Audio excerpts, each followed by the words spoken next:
السلام علیکم ورحمۃ اللہ وبرکاتہ۔ میں اپنے تمام سامعین کو اپنے نیوز چینل حکمت اسلام پر خوش آمدید کہتا ہوں، اور اللہ تعالیٰ سے دعا گو ہوں کہ اللہ تعالیٰ حضور اکرم صلی اللہ علیہ وآلہ وسلم کی تمام امت کی تمام پریشانیاں دور فرمائے۔ محترم سامعین، میں آپ سے اپنے پیارے آقا مولا صلی اللہ علیہ وآلہ وسلم کے چند معجزات شیئر کرنا چاہتا ہوں۔ قرآن کریم ہمارے پیارے آقا صلی اللہ علیہ وآلہ وسلم کا سب سے بڑا معجزہ ہے، جس کی ایک صورت کے برابر بھی کوئی نہیں بنا سکتا، اور قرآن کریم میں گزری ہوئی اور آئندہ کی سچی غیب کی خبریں موجود ہیں۔ بیت المقدس آنکھوں کے سامنے۔ ہمارے آقا صلی اللہ علیہ وآلہ وسلم جب معراج شریف سے مشرف ہو کر واپس تشریف لائے تو لوگوں سے بیان کرنے لگے اور بیت المقدس تک اپنے جانے کی خبر دی، تو کفار نے ان کو جھٹلایا معاذ اللہ، اور بیت المقدس کی نشانیاں پوچھنے لگے۔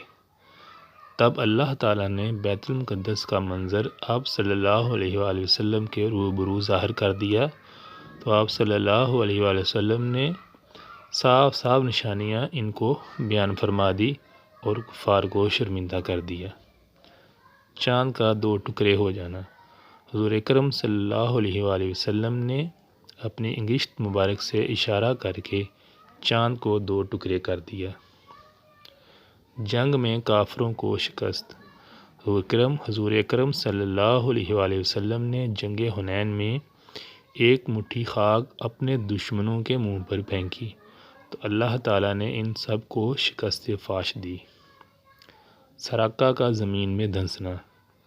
حضور اکرم صلی اللہ علیہ وآلہ وسلم جب مدینہ منورہ جانے کے لیے نکلے تو آپ صلی اللہ علیہ وسلم کو پکڑنے کے لیے سراقہ بن مالک آپ صلی اللہ علیہ وسلم کے پیچھے نکلا۔ جب قریب پہنچا تو اس کے گھوڑے کے پاؤں سخت زمین میں دھنس گئے اور وہ آگے نہ بڑھ سکا۔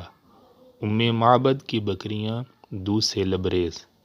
مدینہ منورہ کے راستے میں ایک بڑھیا جس کا نام معبد تھا، اس کی بکریاں جو کہ بالکل ضعیف تھی، آپ صلی اللہ علیہ وآلہ وسلم کے دستے مبارک سے ان میں دودھ آ گیا، جبکہ پہلے ان میں کچھ دودھ نہ تھا۔ انگلیوں سے چشمے ابل پڑے۔ حضور اکرم صلی اللہ علیہ وآلہ وسلم غزوہ حدیبیہ میں مکہ معظمہ کے قریب جنگل میں تشریف فرما تھے۔ 1500 صحابہ کرام حضور اکرم صلی اللہ علیہ وآلہ وسلم کے ساتھ تھے۔ جب عصر کی نماز کا وقت آیا تو حضور اکرم صلی اللہ علیہ وآلہ وسلم نے وضو کے لیے پانی طلب کیا۔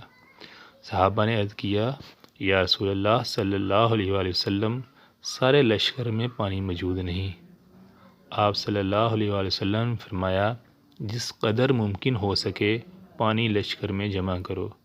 نہایت مشکل سے سارے لشکر کی مشکوں سے پانی کے برتن نچوڑ کر ایک پیالہ پانی جمع ہوا، اور وہی حضور اکرم صلی اللہ علیہ وآلہ وسلم کی ہاتھ کی برکت سے پیالے سے پانی کا چشمہ جاری ہوا۔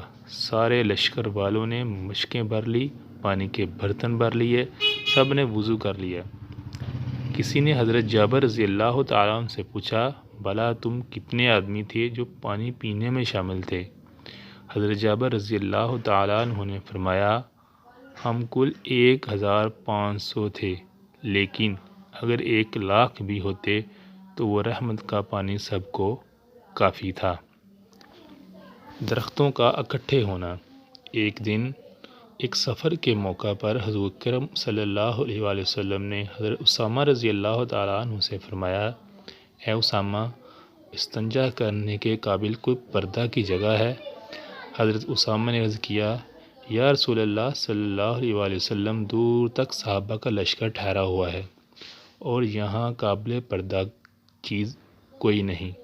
یہ سن کر حضور اکرم صلی اللہ علیہ وآلہ وسلم نے فرمایا، دیکھو اے اسامہ، یہ درخت کھجور کے جو الگ کھڑے نظر آتے ہیں اور یہ پتھر جو دور دور سے پڑی دکھائی دیتے ہیں، ان کو حکم دو، ان سے جا کر کہو کہ رسول اللہ صلی اللہ علیہ وسلم فرماتے ہیں کہ تم آپس میں مل جاؤ اور پتھروں تم درختوں کے بیچ میں دیوار بنا دو۔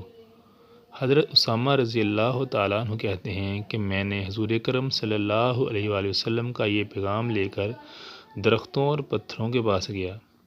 حضور اکرم صلی اللہ علیہ وآلہ وسلم کا حکم سنتے ہی فوراً کھجوروں کے درخت آپس میں مل گئے اور درختوں کی درمیان جو جگہ خالی رہی تھی اس میں پتھروں میں جمع ہو کر دیوار بنا دی۔ حضور اکرم صلی اللہ علیہ وآلہ وسلم جب استنجا سے فارغ ہوئے تو فرمایا اسامہ ان سے کہو وہ سب اپنی اپنی جگہ واپس جائیں۔ یہ سن کر حضرت اسامہ رضی اللہ تعالیٰ عنہ نے اشارہ کیا، پتھر درخت سب الگ الگ ہو کر اپنی جگہ پر چلے گئے۔ اللہ تعالیٰ سے دعا ہے کہ اللہ تعالیٰ ہمیں حضور اکرم صلی اللہ علیہ وآلہ وسلم کے نیک اور سچے امتیوں میں شامل رکھے اور حضور اکرم صلی اللہ علیہ وآلہ وسلم کی احادیث مبارکہ اور آپ صلی اللہ علیہ وسلم کی سنتوں پر عمل کرنے کی توفیق دے۔ آپ پلیز میرے اس چینل حکمت اسلام کو سبسکرائب بھی کریں، شیئر بھی کریں، کمنٹ بھی کریں۔ اللہ حافظ۔